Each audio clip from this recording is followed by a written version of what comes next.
waktu untuk SPSS. Kenapa begitu? Karena Anda nanti waktu menyusun skripsi, itu pada umumnya tidak manual lagi, tapi sudah menggunakan SPSS. Namun demikian, kalau SPSS tanpa tahu manualnya, maka dia akan kebingungan waktu nanti mencari makna. Oke, saya akan coba share berkaitan dengan materi satu persatu, yaitu analisis regresi dan uji beda.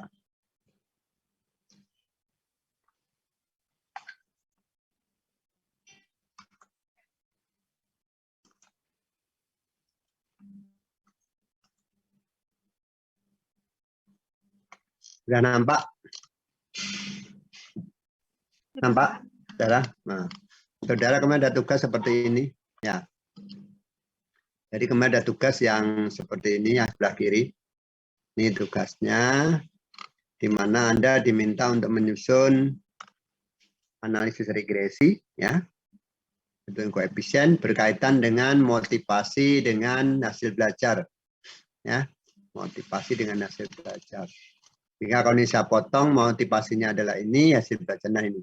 Ini variabel X, ini variabel Y. Variabel X itu variabel yang mempengaruhi, variabel Y itu variabel yang dipengaruhi. Atau bahasa lain, variabel X itu adalah variabel independen atau variabel bebas. Variabel Y itu adalah variabel dependen atau variabel terikat. Ya, variabel dependen atau variabel terikat. Nah, itu berkaitan dengan apa namanya regresi. Nah, untuk melakukan regresi caranya sebagai berikut. Yang pertama, sebetulnya regresi itu gambaran dari hubungan dua variabel. Seperti waktu Anda belajar tentang korelasi, ya. Seperti itu, belajar dengan korelasi. Jadi dua variabel yang berkaitan dengan X dengan Y. Ya. Nah, itu sebetulnya berkaitan dengan apa namanya analisis regresi. Lalu bagaimana gambaran analisis regresi itu? Kira-kira kalau digambarkan regresi seperti ini. Nah, ini adalah Y, ini adalah X. Ini Y, ini X. Ya. Atau bagaimana hubungan Y dengan X kalau dikorelasi. Ya.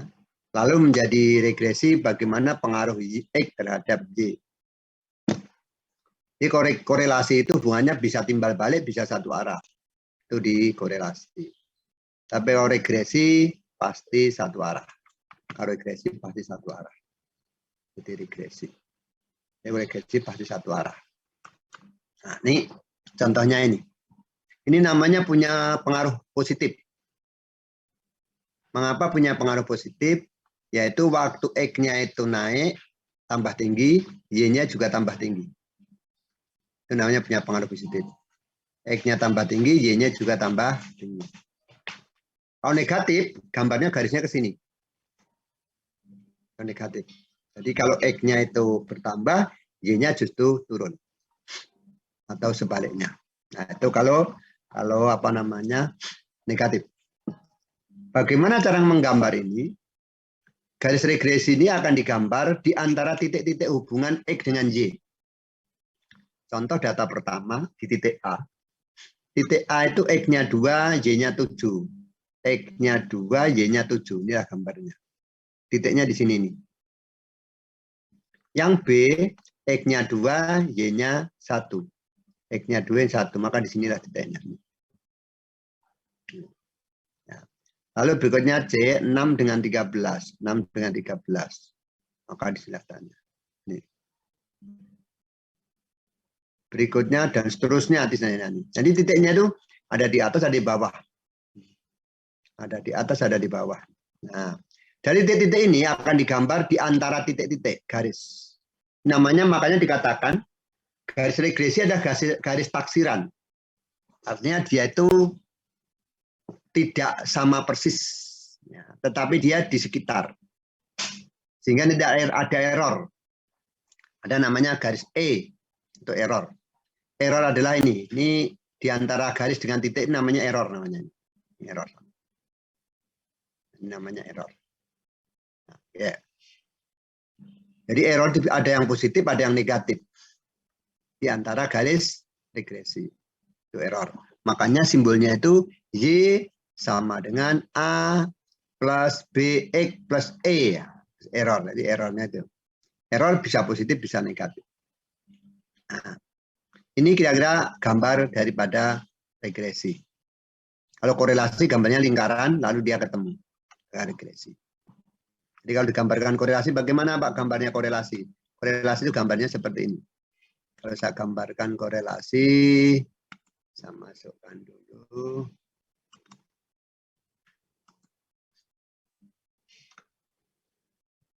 Nah, ini satu kata.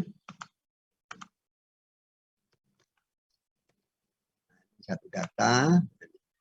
Saya kasih warna berbeda, yang satu. Kasih warna berbeda, dua-dua.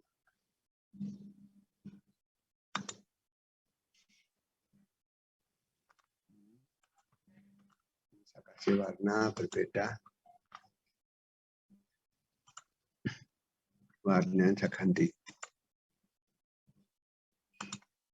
Nah, ini misalnya ini X, ini Y. Mana Pak korelasi? Nah, mana korelasi? Kalau korelasi gambarnya sebagai berikut. Ini. Saya dekatkan sini. Jadi ini X, ini Y. Korelasinya ini. Inilah korelasi. Ini korelasi. Bisa aja begini. Nah, kalau jadi seperti ini namanya korelasinya sama dengan 1. Ya, seperti korelasinya sama dengan 1. Kalau seperti ini korelasinya sama dengan 0. Nah, kalau dia seperti ini mendekati terus 0,1, 0,2, 0,3, 0,4, 0,5, 0,6, 0,7, 0,8, 0,9, 0,1. 10. Ya, 0,9 lalu 1. Seperti ini. Jadi ini pertama 0,0, 0,1 dan seterusnya sampai dengan 1. 1 seperti ini. Ini korelasi. Sehingga di korelasi itu dia tidak tahu tentang arah hubungan.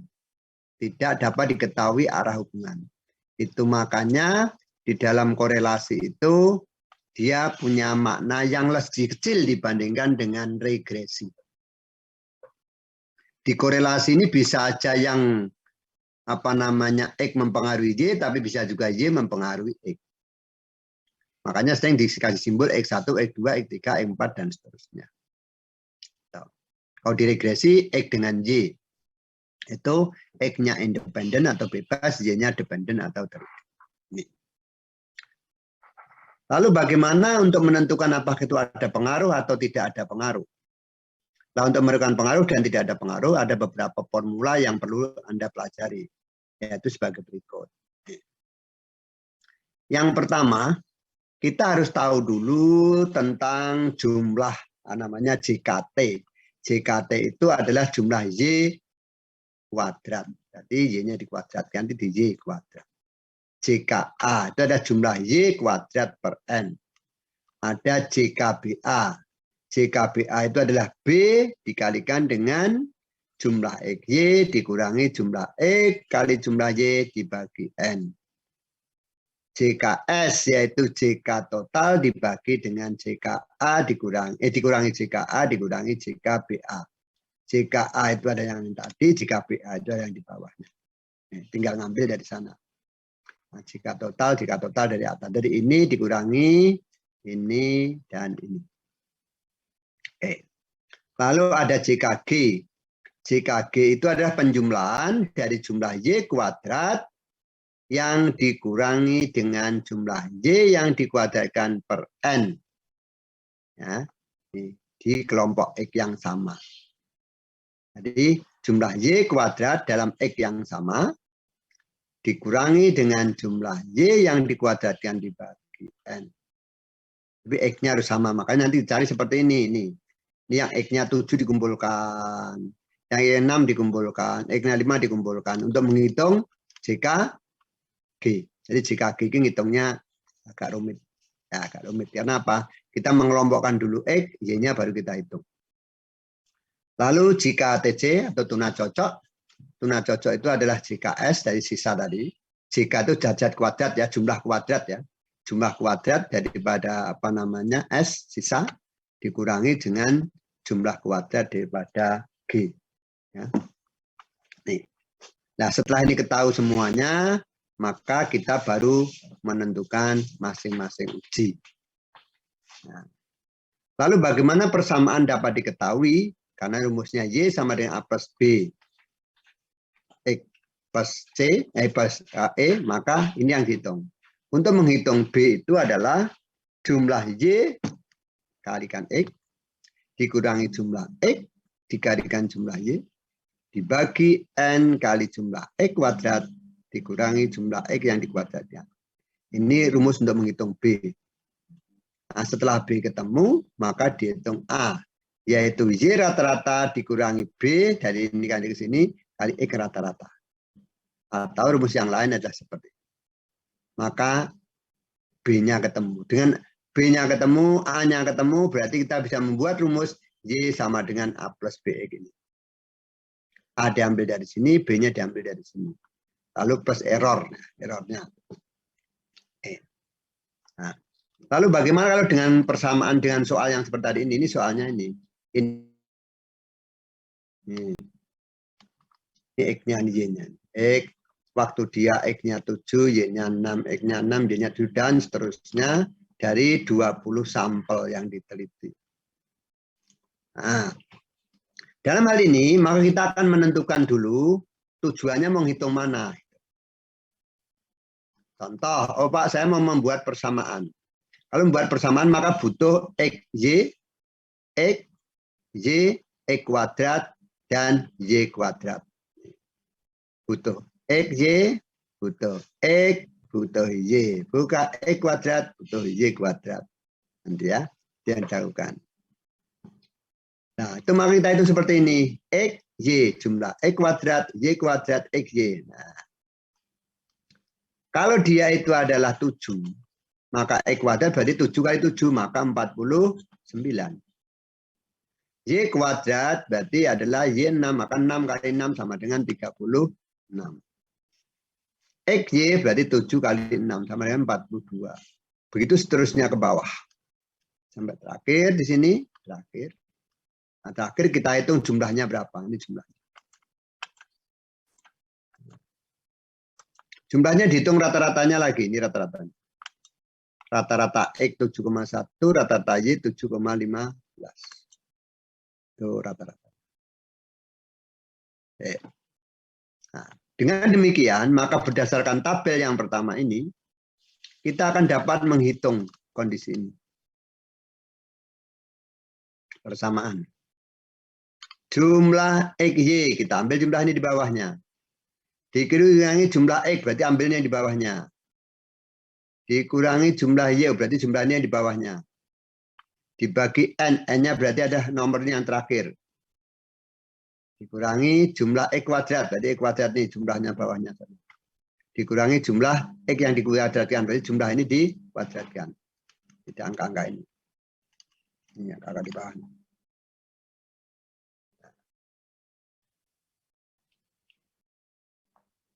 Dengan demikian, maka dapat dihitung berapa masing-masing nih. Nih. Kita hitung. Ini karena menggunakan kalkulator, maka tinggal ngitung aja sini. B, kita klik sini. Nih, rumusnya tidak ada di sini. Nih. Berapa jumlah B ya? Nih.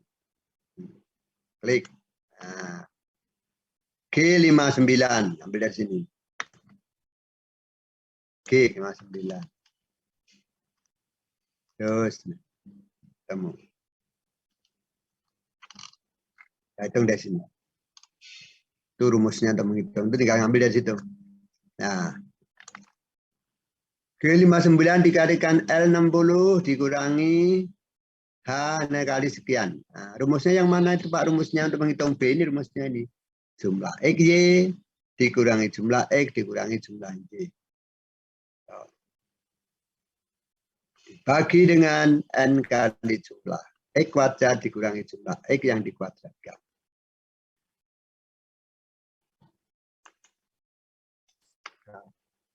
Oke, tinggal hitung sudah sampai. Ya, kita mau ke bawah. Angkanya salah nih berarti. Angkanya salah. Maaf. Mestinya jumlah X ambil di sini. Maaf, angkanya salah. Misalnya ya. Jumlah X. Nah, misalnya nih. Angka X-nya jumlahnya mana? Jumlah X. Ini. Yang di sini. H mestinya ya. Ini ada H ya. Nah, ini. H. Maaf. Jadi X jumlah X. Nah. Ini jumlah X. Oh, benar N dulu. N-nya dia. Maaf, tadi N betul. N dikalikan jumlah X kuadrat. N benar ya. N benar. Ya, tidak salah. Jadi, angka tadi ini betul. Nih. Dan sini. Nah, ini. Nah. G59. Kalau kita lihat G-nya sini 59. G59. Mana G59? Kita nampakkan ya, biar ini ya. Kita nampakkan dulu. Kita nampakkan di sini mana tulisannya.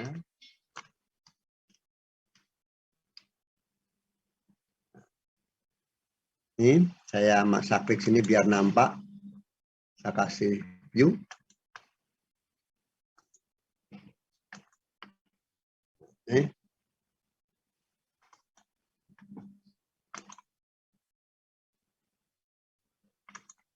Jadi sekarang berapa rumusnya? Kita lihat di sini. Tadi rumusnya. Nah, ini klik. Sesuai dengan rumus di sini. N, B sama dengan N kali jumlah X kuadrat. Nah, kan? Kita klik sini. Ini. G59. G59 adalah N. Ini. G59 N. Ini N. N-nya 20 yang terakhir. 59. Jadi ada 20. Yaitu letaknya pada G59. Itu N-nya 20. G59. N-nya 20. Dikalikan jumlah X ya. Dikalikan dengan jumlah X ini. Jumlah XY. Jumlah XY berarti adalah ini. Berarti L. L berapa? L60. Coba kayak apakah L60? Kita cari kembali. L60. Ya, L60. Nih. L60. Ini jumlah XY. Begitu seterusnya, sehingga ini semua terisi. Maka ketemu B itu ada minus 0,0262. Nah, A-nya bagaimana? A-nya rumusnya adalah jumlah Y rata-rata dikurangi dengan B dikalikan X rata-rata. Jumlah Y rata-rata berarti adalah jumlah Y itu ini. Dia tatakan di bawah. Makanya kalau kita cari di sini adalah I61. Ya, dikurang B. Dikurang dengan ini. Berapa I61? I61 adalah ini. I61. 61 ini 61. I61 sebesar ini. Ini besarnya 7,15. Ini rata-rata daripada Y. Nah, dikurangi B. B-nya udah ketemu tadi. Tinggal ngambil yang udah dihitung tadi B-nya. Nah, itu berapa B-nya ketemu nih? Nah, itu minus 0, sekian. Yaitu AA berapa ini? AA, B-nya itu AA 27. B-nya. Lalu dikalikan dengan B ya, ini A sama dengan Y rata-rata dikurangi B dikalikan X rata-rata. X rata-rata berarti ini dari sini. H. X rata-rata adalah H apa ini? Mana rata-rata ini? 71. Sehingga ini A-nya akan ketemu sebanyak 7,3361. Dah punya A, dah punya B, maka dapat dibuat persamaan. Y sama PBX, yaitu persamaan regresinya adalah sebagai berikut. Y sama dengan 7,33 sekian A. Jadi minus B-nya berapa? 0,0 sekian X1. Atau X, kalau X-nya cuma 1. Kalau 2 berarti X1, X2 ada.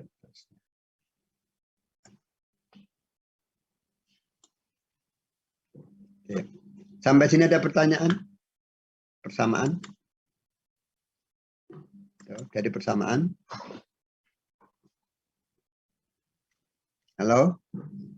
Nah, kalau persamaan sudah, maka berikutnya kita menguji. Ada dua uji. Yang pertama uji linearitas, yang kedua uji kebermanaan garis regresi. Inilah formulanya untuk uji itu. Pertama uji linearitas, dua uji kebermanaan garis regresi. Nah, ini saya matikan dulu biar nampak. Nampak ke bawah. Saya naikkan aja ya. Nah, biar nampak. Adi, bagaimana menguji linearitas dan bagaimana menguji kebermanaan garis regresi? Untuk menguji kebermanaan garis regresi itu adalah F-nya itu adalah S-rek kuadrat dibagi dengan S sisa kuadrat. Nah, S-rek itu asalnya adalah jadi JKA. S-rek itu asalnya dari JKBA, ya, JKBA. Jadi S-rek itu asalnya dari JKBA. Nah, terus JKBA itu berasal dari mana? JKBA. JKBA adalah asalnya dari sini. Regresi B per A. Sedangkan untuk sis atau sisa, ya, sisa itu berasal dari JKS dibagi N-2. Jumlah kuadrat sisa dibagi dengan N-2. Itu ketemu dengan sisa. Sis. Nah, masing-masing dari JKS. Nah, dengan demikian maka akan ketemu setelah S-rek dibagi dengan sis, dia ketemu hasil uji F. Nah, nilai F namanya. Nilai F itu syaratnya harus lebih besar dari F hitung supaya menunjukkan ada pengaruh. Kalau lebih kecil berarti tidak ada pengaruh. Sedangkan untuk menghitung uji linearitas uji F juga di sini, tapi F-nya asalnya beda. Kalau ini F-nya dari sisa rek dibagi sisa sis, kalau ini enggak, F-nya adalah sisa tuna cocok dibagi dengan sisa galat. Itu untuk linearitas. Sehingga mungkin Ibu, saudara pernah membaca latihan kemarin, dari mana asalnya akan dapat diketahui. Nah, di sini syaratnya berbeda. Kalau uji kebermanaan itu F-nya lebih besar baru ada pengaruh. Kalau di sini F-nya lebih kecil baru ada linear. Loh kan sama uji F, Pak, tapi tujuannya berbeda. Yang satu untuk mengetahui ada tidaknya pengaruh, yang satu mengetahui mengenai arah garis regresi atau tidak arahnya. Linear atau tidak linear. Maka rumusnya formulanya juga berbeda meskipun sama-sama F. Tapi F untuk uji kebermanaan regresi berbeda dengan uji linearitas. Walaupun sama-sama F.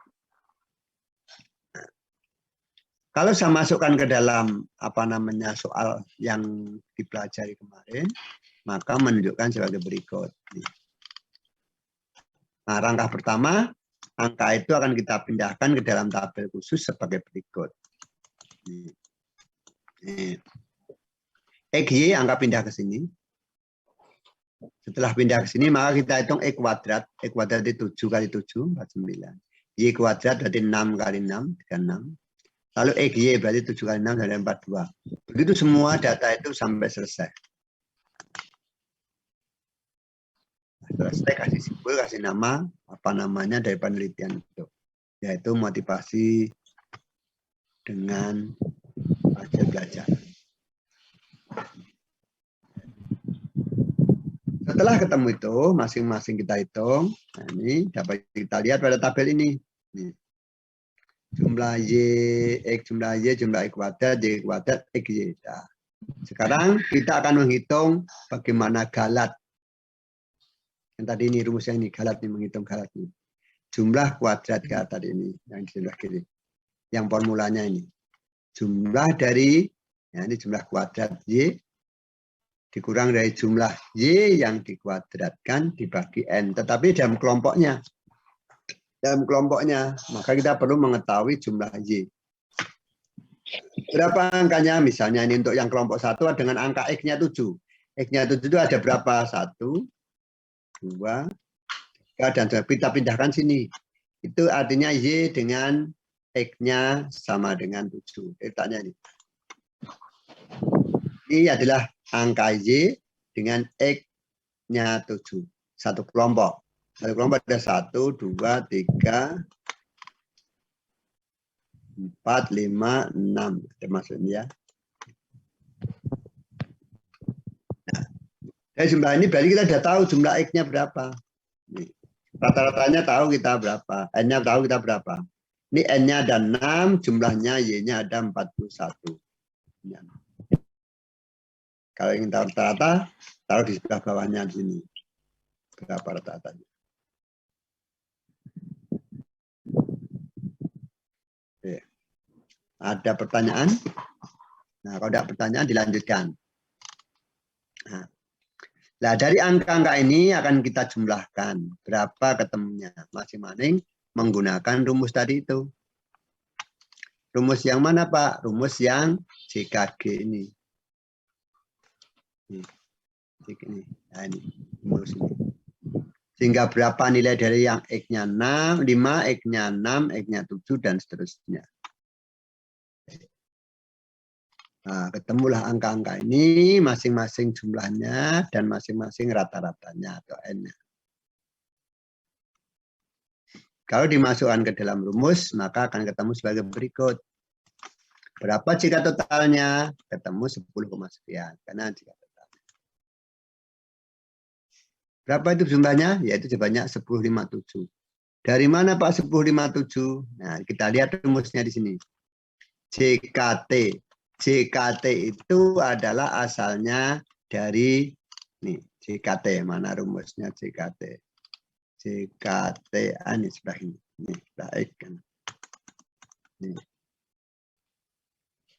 Mana JK total atau JKT? JKT, JKT, JKT. Oh, di sebelah kiri. JKT. Nah, nih. JKT adalah jumlah kuadrat dari totalnya. Jumlah kuadrat dari totalnya, total yang dikuadratkan. Oh, kalau gitu berarti ada di sini. Angka ini. Totalnya ada ini.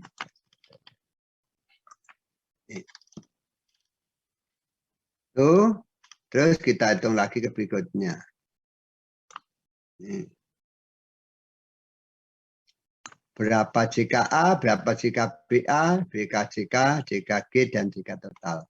Ini menghitung ini semua, kita harus mengikuti pedoman yang ini.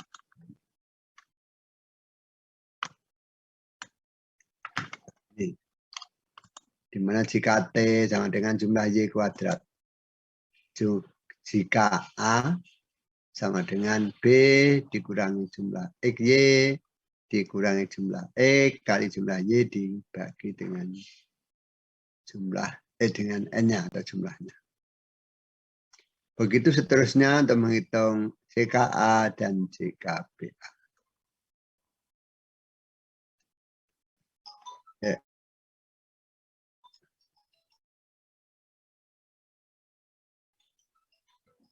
Oke. Berikutnya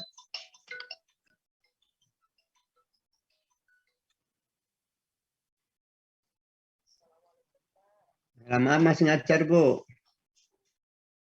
Masih ya, masih ngajar. Oh, masih ngajar ya? Masih ngajar sampai jam 9 ya, sampai jam 10 lah, jam 10. Kalau besok, nah maksudnya kalau besok kita dari Bagan bisa jumpa Bapak? Bisa. Oke. Bisa ya. Bisa. Jam berapa kira-kira? Oke, kita lanjutkan ya sekarang ya. Maaf, kita lanjutkan. Berikutnya adalah kita akan menghitung jumlah Y. Ya. Bagaimana menghitung jumlah Y? Sudah. Sehingga dari sini dapat kita ketahui tadi masing-masing. Hasilnya ada sebagai berikut. Sudah ketemu. JKT-nya, JKA-nya, JKBA-nya, JKS-nya, JKG-nya, JK. Nah, setelah kita ketemu masing-masing ini, sesuai dengan rumusnya yang ada tadi di atas tadi, yaitu rumus yang ada di sini tadi ini, sebelah kiri, ini jumlah ini kita hitung pakai ini sudah, ketemu, kita masukkan JKBA sudah. Nah, ketemu angka ini, maka kita masukkan ke dalam formula, yaitu formula ini.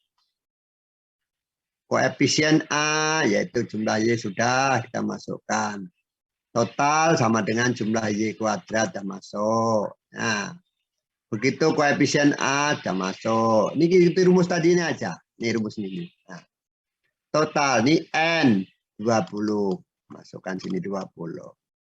Ini ada 20. Nah, jadi ini sebanyak 20 di sini. N-nya 20 masukkan ting 20. Tak. Nah, jumlah Y kuadrat. Nah, ini kita masukkan ambil dari sini. Jumlah Y kuadrat. Mana jumlah Y kuadrat? Jumlah Y kuadrat adalah dari sini kita ambil. Sebelah sini tik. Jumlah Y kuadrat. Ini jumlah Y kuadrat. Set. Tampil ke bawah ini. Tik. 157. Nah, kita. Tinggal gitu aja. Masukkan. Terus nih. 257. Nah, terus begitu pula yang ini. Tadi masukkan di bawah ini. Nah, apa koefisien A katanya? Ada di sini dikatakan tadi. Koefisien A adalah JKA. JKA udah kita hitung. Berarti ambil dari sini. Masukkan ini JKA. Nah, apa regresi BA? Yaitu sama dengan JKBA. JKBA ada di sini sudah kita hitung. Nah, sehingga sudah ketemu semua, kita masukkan sini. Dari hitungan kita ini kita pindahkan. Nah, ketemu namanya rata-rata jumlah kuadrat. Berarti adalah di sini ini adalah ini dibagi dengan ini. Contohnya ini berarti adalah angka ini dibagi garis miring dengan ini. Sudah ketemu, ketemu hasilnya. Jumlah ini berarti ada ini dibagi ini bagi ini, dah ketemu masing-masing. Ini berarti adalah ini dibagi ini. Ini dibagi ini, dah ketemu. Nah, ini untuk mengisi sebagian seperti itu. Udah di semua tuna cocoknya juga, galatnya sudah, tinggal masuk sini. Dibagi ini sudah, dibagi ini sudah. Ini semuanya menghitungi formula yang ada di ketentuan ini. N-K, K-1. Apa itu N? N-nya ada jumlah sampel. K berapa? K ada jumlah X. K itu jumlah X-nya. Nah, udah ketemu. Nah, setelah masuk seperti ini. Nah, dengan demikian, dapat dihitung F hitung. Nah, berapa F hitungnya? Nah, untuk menghitung kebermaknaan, F hitungnya ada ini dibagi ini. Seperti rumusnya tadi, F hitungnya dihitung dengan kebermaknaan S rek dibagi dengan S sisa. Untuk linearitas adalah STC dibagi dengan ini. Kita tinggal ngambil angka di sini. Sehingga ini ketemu adalah angka yang diambil ini. Dah ketemu. Sisa dibagi ini. Ketemu 0, nih. Nah, klik. Nah, dah ketemu. Ya. BA dibagi sisa ketemu 0, ini adalah F hitung untuk uji kebermaknaan. Sedangkan ini F hitung untuk uji linearitas. Jadi sama-sama F tetapi berbeda fungsi, menghitungnya juga beda. Kalau hitungnya cocok dibagi galat, kalau ini adalah rek BA dibagi dengan sisa. Nah, ini rek BA dibagi dengan sisa. Kalau ini adalah tuna cocok dibagi dengan galat. Nah, untuk menguji ini kita perlu tahu yang namanya DF, degree of freedom. Degree of freedom itu adalah kita ambil dari kondisi ini. Kalau ini adalah 1/18. Kalau ini adalah 1/19. Yang di atas pembilang, yang di bawah penyebut. Nah, yang ada pembilang, ini penyebut. Di mana pembilang penyebut ini? Nah, ini lihatnya di tabel. Contohnya misalnya seperti ini. Tabelnya misalnya ada tabel ini. Nah, nampak? Nggak nampak ya? Halo, nampak tabelnya nampak? Nah, jadi ini namanya pembilangnya, ini penyebutnya. Ini pembilang. 1/19 dari sini. Nah, ini 3/20 sesuai dengan ketentuan tadi. Oke. Nah, dari ini maka ketemu ini adalah sebanyak 4,4 tabelnya. F tabelnya adalah 4,4. Nah, F 4,4 maka sekarang kita tentukan ini. F hitungnya adalah 0,275. F tabelnya 0,44. Berarti F hitung lebih kecil dari F tabel. Sementara syaratnya dia ada pengaruh jika F hitungnya lebih besar. Oh, berarti tidak ada pengaruh karena dia lebih kecil. F hitungnya lebih kecil dari F tabel. Ketentuannya ada pengaruh jika F hitungnya lebih besar. Berarti tidak. Namanya tidak ada pengaruh. Itu dari uji pengaruh. Uji linearitas, ketemu F hitungnya adalah minus 1, sekian. Minusnya diabaikan aja. 1, sekian. F tabelnya ketemu 1,44. Ini beda berarti bukan ya? Iya, namanya tabel itu yang dia tidak satu, kadang ada beberapa angka itu menjadi 1 semakin banyak. Nah, di sini 8/19 sama yaitu 4,44. Ternyata F hitungnya lebih kecil dari F tabel. Nah, kalau ini ketentuannya adalah dia linear jika lebih kecil, maka berarti ini linear. Berarti dia itu kesimpulannya apa? Arah regresi linear tapi tidak punya pengaruh yang signifikan. Berarti dia memang linear, tapi untuk membuat kebijakan tentang pengaruh, dia tidak bisa digunakan karena tidak signifikan atau kurang dapat dipercaya. Nah, dengan kesalahan 5%, kurang dapat dipercaya. Bagaimana menggunakan kesalahan 20%? Mungkin dapat dipercaya, tapi 20% kesalahannya terlalu banyak. Sehingga di dalam IPS biasanya menggunakan 5%. Kalau kalau IPA menggunakan 1% tingkat kesalahan. Oke, itu regresi. Oke. Saya kira itu berkaitan dengan regresi. Ya, itu berkaitan dengan regresi. Ada pertanyaan? Silakan. Ya. Nanti untuk apa namanya, untuk Anda kalau untuk tesis skripsinya biasanya menggunakan apa namanya SPSS, biasanya menggunakan SPSS kalau untuk itu. Ya. Ada pertanyaan mungkin? Ya.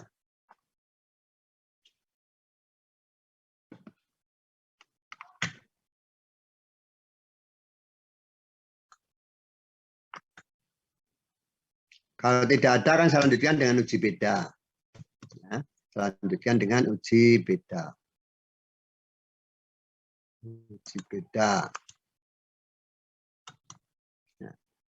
Uji beda pada dasarnya sebenarnya banyak, tapi kita memberikan cuman satu ya. Nanti lainnya bisa belajar. Nampak di sini ya uji beda? Halo? Nampak, Pak. Oke. Uji beda itu akan digunakan untuk menguji pengaruh dua atau lebih variabel jika salah satu variabelnya itu datanya data ordinal. Kalau regresi itu untuk menguji pengaruh jika datanya dua-duanya itu interval atau rasio. Contoh misalnya tadi ini regresi tadi ini. Ini data antara X dan Y sama-sama data interval atau rasio nih. Nah, ini motivasi 7 sekian. Ini bukan kategori. Kalau kategori itu baik, buruk, tinggi, rendah, misalnya ya. Senang, tidak senang, kurang senang, nah itu ordinal. Nah, ini data interval atau data rasio. Nah, kalau ini menggunakan regresi. Tapi waktu kita lihat dengan apa namanya, ini beda. Ini coba kita lihat di sini. Misalnya nih.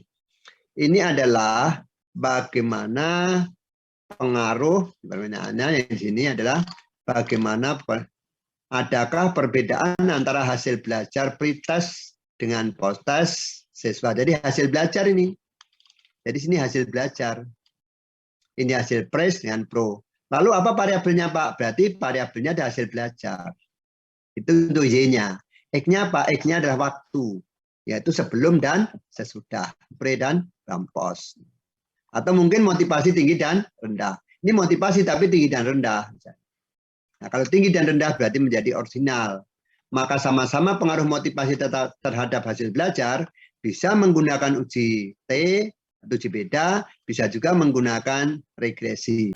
Kapan menggunakan regresi? Apabila motivasi dan hasil belajar dua-duanya interval atau rasio.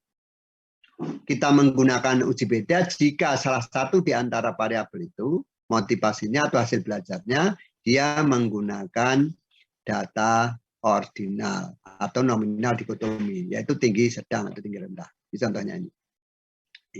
Ini bisa diuji bagaimana pengaruh motivasi terhadap hasil belajar post-test. Bisa dilakukan. Tapi bisa dilakukan untuk uji beda antara pre dan post. Nah, lalu apa bedanya analisisnya? Kalau antara pre dan post, berarti 2 kali. Ya, itu namanya uji beda 2 sampel berpasangan. Kalau pre dan post itu namanya uji beda 2 sampel berpasangan. Mengapa berpasangan? Karena pre dan post orangnya sama. Jadi angka 5 itu, angka 6 itu sama-sama 1 orang. Ya, cuma diambil data sebelum sama diambil data sesudah. Dengan variabel yang sama. Itu namanya pre dan post. Ya, pre dan post. Atau sebelum dan sesudah. Nah, tapi berbeda dengan waktu kita misalnya, apakah ada pengaruh motivasi dengan hasil belajar? Kalau motivasi dengan hasil belajar ini, kelompoknya tidak akan sama datanya. Kalau ini kan sama nih, yaitu kelompok yang sebelum, kelompok yang sudah, tapi orangnya sama itu, 5 dengan itu sama. Yang 5 itu ahli, yang 6 juga ahli. Itu namanya adalah uji beda 2 sampel berpasangan. Tapi waktu motivasi dengan hasil belajar, yaitu post-test misalnya, berbeda. Motivasinya motivasi tinggi dan rendah ini. Hasil belajarnya ini. Maka kita kelompokkan. Yang angka 2 jadikan 1 kelompok, namanya motivasi rendah.